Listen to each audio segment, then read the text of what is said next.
Hello everyone and welcome to Hero of Sparta, a hack and slash which was made by Gameloft for the iPhone but later ported to the PS3 and PSP.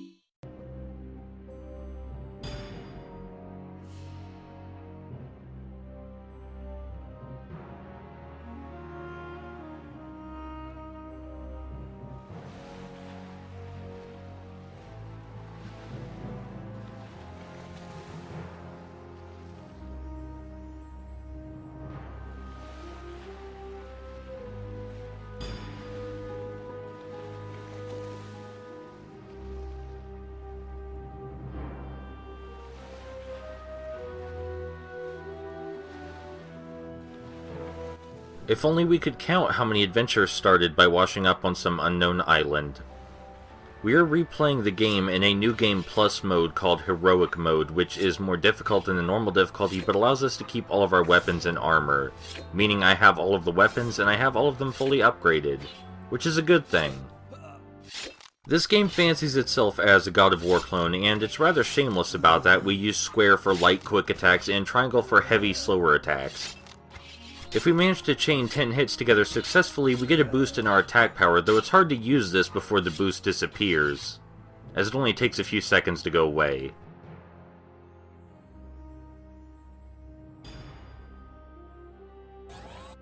Yes, they have a cutscene to show you that sometimes the area will be blocked off and you can't proceed. That wave we just used to knock back enemies is our special attack, which is what that blue meter below our health is for. All of our weapons have different special attacks, but they all knock enemies back, so they all kind of have the same function. We're using the weakest weapon in the game right now because this is really the only weapon that makes the game even a little bit challenging. Using anything else would make the game kind of a piece of cake. We don't even have to worry about dodging enemy attacks if we use something else. So we can hack and slash at the normal enemies kind of mindlessly just fine, but these big guys are a bit of a problem. They have a really big attack that causes a huge shockwave and deals, well, a reasonable amount of damage for where we are in the game. The tactic here is just to hit and run. The problem being that our stab, which is our first heavy attack, is kind of hard to hit things with. And hey, have some quick time events. Whenever a big enemy goes down, you can use a quick time event to get more orbs from them. Yeah, we're playing God of War, but for the iPhone. Just in case you forgot. The green orbs refill our health, the blue orbs refill our energy meter, and the red orbs give us experience, which we don't need anymore. The biggest reason this sword makes the game challenging is that it has a very short range and it's incredibly hard to hit things with. Trying to play a game that was originally made for the iPhone with a PS3 controller is not terribly easy. Every other weapon has a rather large range, so you can just kind of swing in the general direction of the enemy, but it is very hard to hit things with this sword, and it's the sword you start with. So I did not get the best first impression of this game. Our heavy attack combo is a thrust followed by a circular swing, and the circular swing can be useful for knocking enemies away, but you have to thrust into them first, which can be a problem. This is a game that actually gets far easier as it goes on because all of the newer weapons make it so that you don't really even have to dodge enemy attacks or block or anything. I spent a very large portion of the first stage trying to figure out what the prevailing strategy was for this game, how to tackle enemies without getting hurt. And then when the next stage rolled around, I just kind of found out that it was the fact that my sword was super small and wimpy, and it really had nothing to do with the game design. Something that I do kind of actually like about this game is that if you're running and press the block button, you knock the enemies down with your shield. I think that's very useful and kind of interesting. I was trying to block right there just to show you that blocking was a thing, but the enemies wanted to use unbreakable attacks on me. It's kind of hard to tell which attacks are breakable and which aren't, so just going on the offensive all the time seems to be the best option. There's pseudo-platforming in this game. You just really run to the edge and keep pressing forward and he jumps over for you, so there's no real challenge involved. I guess it does kind of spice up the environment a little bit, though. It seems kind of weird to me that this game was released for the PSP and PS3, which are consoles which actually have God of War games on them. I mean, yeah, this one's only $5, but you know. As a side note, there are much better hack and slashes and beat 'em ups for under $5 on the PlayStation Store. So if this looks interesting to you, there are other games like it that are not this. I mean, it's not like I completely hate this game or anything, but the controls definitely should have been polished up before the transition to a console. Also, maybe making the hit detection on the starter sword a little bit more lenient.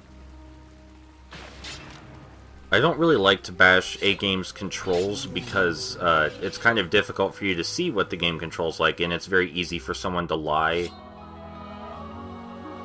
But sometimes the character goes completely in the opposite direction that you are pressing, and I'm not sure that's really excusable.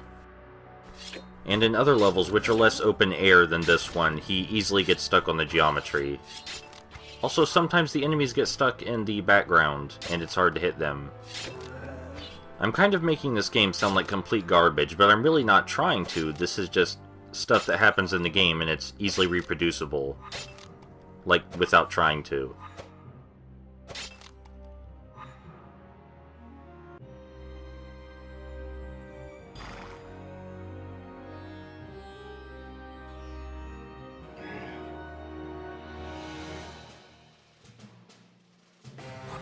So this is a pseudo-boss. He's actually a normal enemy that we'll be fighting a lot, but he takes more damage than anything else we've fought so far, so that counts, right? Really, the best strategy here is just to stunlock him with offensive until he dies, because otherwise he'll snipe at you with his bow. And we got a shield that we already have. Because we're playing New Game Plus. It says that nothing can break through it, but that is a lie. Enemies can still very much break your block. The shield is only compatible with this really piddly sword we have. And it doesn't really have any special function except for refilling our energy meter whenever we do block an attack. But that auto-refills, so there's not much reason for it. I mean, if blocking were actually important in this game, I could see that being a pretty interesting mechanic, but you never ever have to block after this stage, really. As soon as you get another weapon, you're all good. Because, yeah, the game is really only challenging with this sword, because you have to get right up in the enemy's face to use it. And hitting them does not stop them from hitting you back.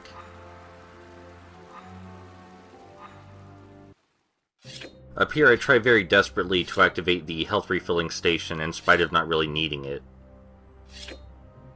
It can be very picky. So yeah, the stage loops back around to near where we started. A lot of them do that. You can see there's another centaur up here, and he actually has the chance to snipe at us with his bow this time. He's really hard to stun, which is what our special attack is for. Oh, and here's his QuickTime event. Each special enemy has a different one. There is only one blood splatter effect, though. Just the one. And right here I show off our most useful combo, which is square 3 times, then triangle. If I had used that combo excessively, it would have gotten us through the stage a lot faster, but again, I wanted to make things at least somewhat challenging. Every weapon has 1 or 2 combos that create a shockwave like that, and they're the most useful attacks in the game. And using them with any other weapon besides this one pretty much guarantees your victory in any battle. The game is kind of unbalanced, is what I'm trying to say.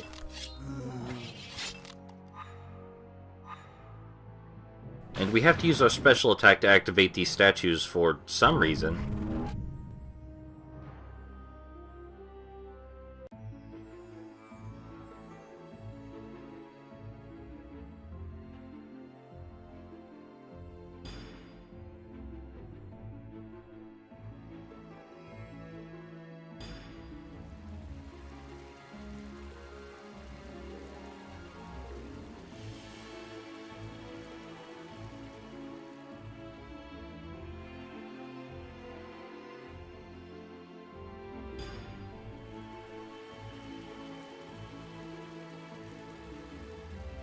And that's that.